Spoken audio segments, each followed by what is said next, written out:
অনেক দিন পর আমার রান্নাঘরে আবার একটা রেসিপি নিয়ে হাজির হয়ে গেছি। হ্যালো ফ্রেন্ডস, আমি তনুশ্রী। আশা করি তোমরা ভালোই আছো। তোমাদের ভালোবাসায় আমিও ভালো আছি। আমার রেসিপিটা দেখার জন্য সবাইকে জানাই স্বাগত। রেসিপিটা দেখে যদি ভালো লেগে থাকে তাহলে প্রতিদিনের মতন একটা ভালোবেসে লাইক, শেয়ার, সাবস্ক্রাইব করে দেবে। যাই হোক, আজকের রেসিপিটা দেখা যাক।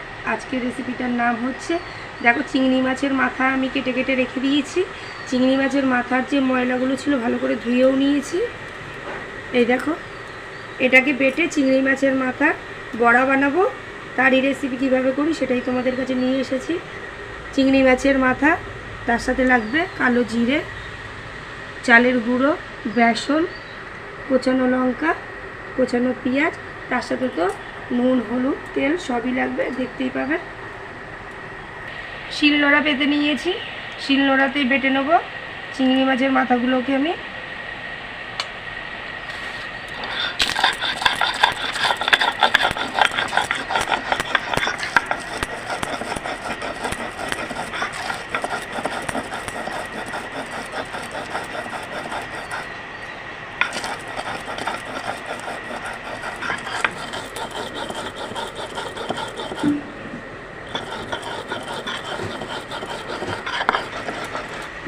ভালো করে দেখো, একদম মিহি করে বেটে নিলাম।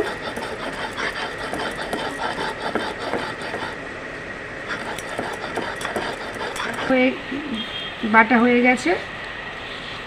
আমি এবার এটা বাটির মধ্যে তুলে নেব।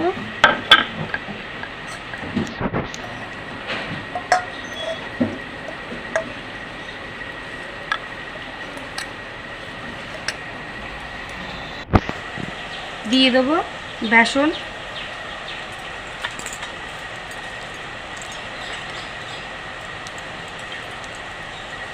দিয়ে দেবো চালের গুঁড়ি,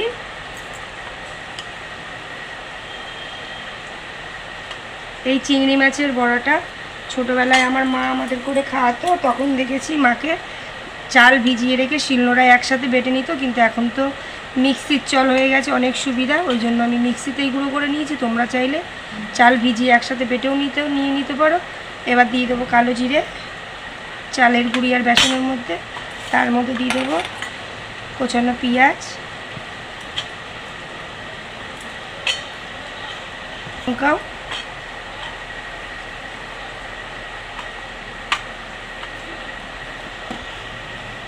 স্বাদ মতো নুন, কালার হওয়ার জন্য দিয়ে দেবো অল্প করে হলুদ।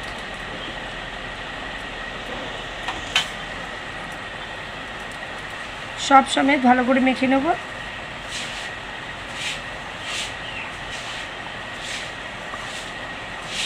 জল ব্যবহার করব না।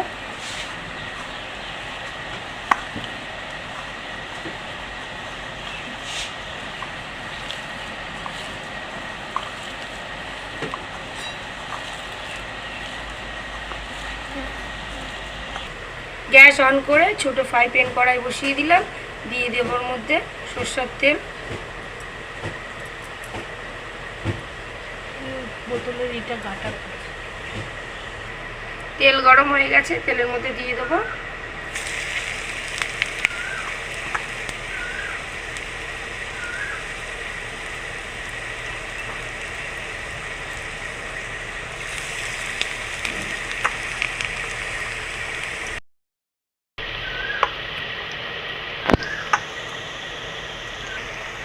লাল লাল করে ভেজে নিয়েছি এপিট ওপিট করে।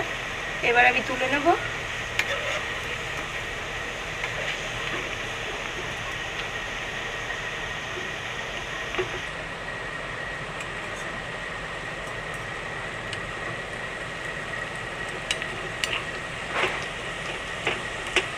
সব বড়াগুলো ভাজা হয়ে গেল, এবার আমি নামিয়ে নেব।